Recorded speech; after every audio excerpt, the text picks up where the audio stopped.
साल 2023 जब बीबीसी के एक डॉक्यूमेंट्री को सरकार ने ब्लॉक किया था, याद ही होगा आपको। बता दें, ऐसा करने के लिए सरकार को आईटी नियमों के तहत इमरजेंसी पावर का इस्तेमाल भी करना पड़ा था। अब जहां ऐसे ही लिंक्स, पोस्ट और अकाउंट्स का आंकड़ा 470 से बढ़कर 9,800 हो गया, वहीं पिछले एक दशक में सरकार ने इंटरनेट पर पाबंदी लगाने की रफ्तार में 2000% का उछाल आ गया।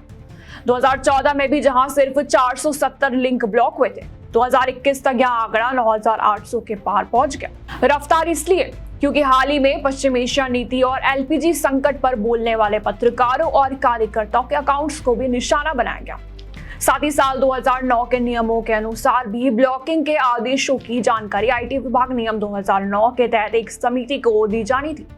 इस पर भी इसने सरकार के नियमों को रद्द नहीं किया।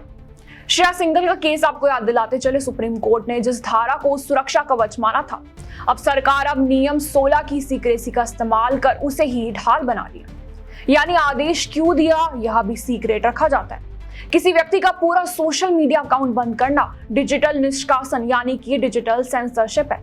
उसे पब्लिक बहस से पूरी तरह बाहर कर देना जैसा है। इसी के साथ बताते चले, सरकार अब सेंसरशिप की ताकतों को विभिन्न मंत्रालयों में बांटने की तैयारी में है। और विशेषज्ञ मानते हैं कि इससे बिना किसी निगरानी के किसी भी आलोचक को चुप कराना और आसान हो जाएगा। क्या हम लोकतंत्र से डिजिटल तंत्र की ओर बढ़ रहे हैं? यह सवाल पूछना अब सार्वजनिक व्यवस्था के लिए खतरा माना जा रहा है। अपनी राय इस पर कमेंट बॉक्स में जरूर साझा करें।